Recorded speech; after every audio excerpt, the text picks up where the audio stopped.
মুর্শিদাবাদ লোকসভায় এবারে হাড্ডাহাড্ডি লড়াই। মুর্শিদাবাদ লোকসভায় সংখ্যালঘু ৭১%, তফসিলি জাতি এখানে 12% এবং হিন্দু জাতি এখানে 17% বসবাস করে। মুর্শিদাবাদ লোকসভায় 60টা বিধানসভার মধ্যে 6টি টিএমসি দখল করে, 1টি দখল করে বিজেপি, অন্যরা 0 আসন পায়।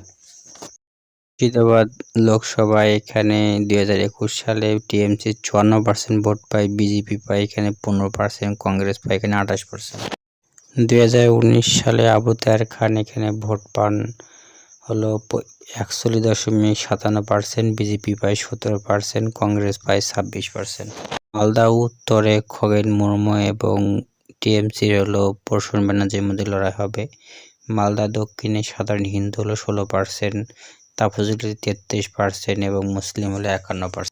মালদা উত্তরে 60টি বিধানসভার মধ্যে 4টি জেতে টিএমসি আর 3টি জেতে বিজেপি, অন্য দল এখানে 0 আসন পায়। মালদা উত্তরে 2023 সালে এখানে টিএমসি 50% ভোট পায়, বিজেপি পায় 25% এবং সিপিআইএম পায় এখানে 20%। 2024 সালের লোকসভা অনুযায়ী মালদাতে এখানে টিএমসি 43% ভোট পেতে পারে, সিপিআইএম এখানে 41% এবং বিজেপি এখানে 13% ভোট পেতে পারে। মালদা দক্ষিণে এবারও হাড্ডাহাড্ডি লড়াই হবে। মালদা দক্ষিণে জনসংখ্যা মুসলিম জাতি এখানে 59%, তফসিলি জাতি এখানে 24% এবং সাধারণ হিন্দু এখানে 41%। মালদা দক্ষিণে 60টি বিধানসভার মধ্যে 6টিতে জয়লাভ করে 2021 সালে টিএমসি, 1টিতে জয়লাভ করে বিজেপি, বাকিরা সব এখানে 0 আসন পায়। 60টি বিধানসভা অনুযায়ী মালদা দক্ষিণে এখানে 54% টিএমসি, বিজেপি পায় 28%, কংগ্রেস পায় এখানে 10%। 2023 সালে পঞ্চায়েত নির্বাচনে টিএমসি এখানে 51% ভোট পায়, বিজেপি পায় এখানে 23%, সিপিআইএম পায় এখানে 14%।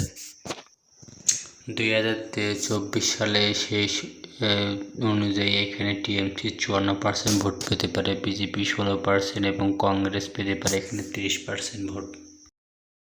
জঙ্গিপুর লোকসভা এবার হলো এখানে হিন্দু হলো 37%, মুসলিম হলো 61%, খ্রিস্টান হলো 0.7%। জঙ্গিপুর লোকসভায় 60টি বিধানসভার মধ্যে 2021 সালে 60টিতে জয়লাভ করে টিএমসি, অন্যান্য দল এখানে 0 আসন পায়। 60টি বিধানসভা অনুযায়ী হলো টিএমসি এখানে 57% ভোট পেতে পারে, বিজেপি 25% এবং কংগ্রেস 18%। 2023 সালে পঞ্চায়েত নির্বাচনে টিএমসি এখানে 54% ভোট পায়, বিজেপি পায় 16% এবং সিপিআইএম বা কংগ্রেস পায় 30%। জঙ্গিপুর লোকসভা এখানে 24 সালে বিজেপি এখানে 17% ভোট পেতে পারে, টিএমসি প্রায় 41% এবং কংগ্রেস 26% ভোট পেয়ে এখানে প্রতিদ্বন্দ্বিতা করতে পারে।